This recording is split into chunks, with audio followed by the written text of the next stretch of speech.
ભ્રષ્ટાચાર ભ્રષ્ટાચાર ભ્રષ્ટાચાર ના આક્ષેપો લાગ્યા છે કોના પર? ચાલો સાંભળીએ.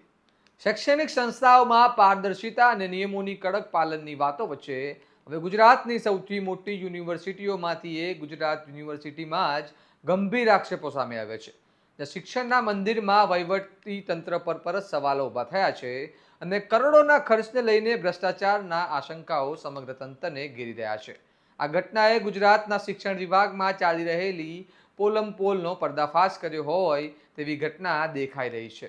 શું છે સમગ્ર મામલો? આવો વિગતે વાત કરીએ આ અહેવાલમાં. નમસ્કાર, હું છું ચિરાગ વર્ષાબેન. આપ જોઈ રહ્યા છો સ્વમાન.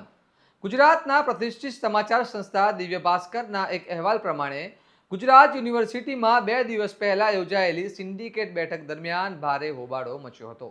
બેઠકમાં સભ્યોએ યુનિવર્સિટીના વહીવટ સામે ગંભીર આક્ષેપો કરતા કુલપતિ નિર્જા ગુપ્તા અને રજિસ્ટ્રાર પિયુષ પટેલ પાસેથી સમગ્ર મામલે લેખિતમાં ખુલાસો માંગ્યો છે. આ મામલો હવે સરકાર સુધી પહોંચ્યો હોવાની ચર્ચા પણ ચાલી રહી છે.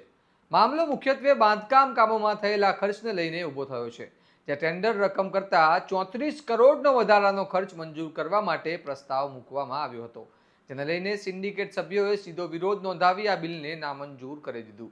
આ ઉપરાંત ઓર્કેસ્ટ્રસ નામની એક કન્સલ્ટન્ટ કંપની અને તેના માલિક સમીર શુક્લાને લઈને પણ ગંભીર સવાલ ઊભા થયા છે.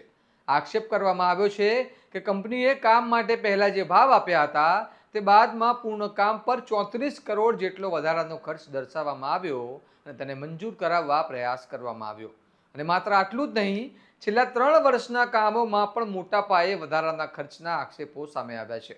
ખાસ કરીને પૂર્વ કુલપતિ હિમાંશુ પંડ્યાના કાર્યકાળ દરમિયાન ટેન્ડર વિના જ કેટલીક કામગીરી આપવામાં આવી હોવાનો મુદ્દો ઉઠ્યો છે, જેના કારણે કરોડો રૂપિયાના ગેરવહીવટની આશંકા વ્યક્ત કરવામાં આવી રહી છે.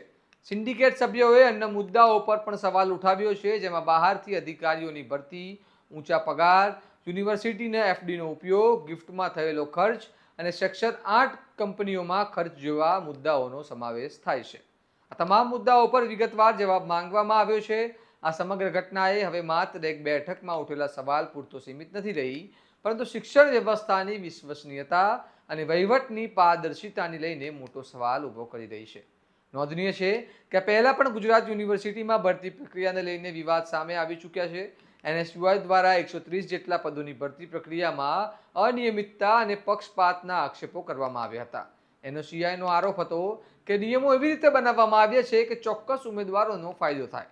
ઉપરાંત કોંગ્રેસ દ્વારા યુનિવર્સિટીની જમીન સિન્ડિકેટ સભ્યની સંસ્થાને ફાળવવાનો આક્ષેપ પણ કરવામાં આવ્યો હતો. આરોપ મુજબ અંદાજે ₹500 કરોડની કિંમતની 10,000 ચોરસ યાર્ડ જમીન દ્રોણાચાર્ય રાઇફલ ક્લબને ફાળવવામાં આવી હતી, જેનું સંચાલન સરકાર દ્વારા માનોનીત સિન્ડિકેટ સભ્ય આશિષ અમીન કરે છે.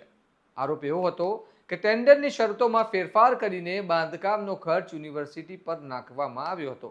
હવે જોવાનું રહ્યું કે યુનિવર્સિટી તંત્ર આ ગંભીર આક્ષેપો પર શું જવાબ આપે છે અને શું આ મામલે કોઈ ઉચ્ચ સ્તરની તપાસ થશે કે નહીં. કારણ કે વાત માત્ર ખર્ચની નથી, પરંતુ શિક્ષણ પ્રણાલી પર લોકોના વિશ્વાસની છે. આ મામલે તમારું માનવું શું છે? અમને કમેન્ટમાં જણાવો. અને આ પ્રકારના વિશ્લેષણાત્મક સમાચાર માટે સ્વમાનને લાઇક, શેર અને સબસ્ક્રાઇબ કરવાનું ભૂલતા નહીં. નમસ્કાર.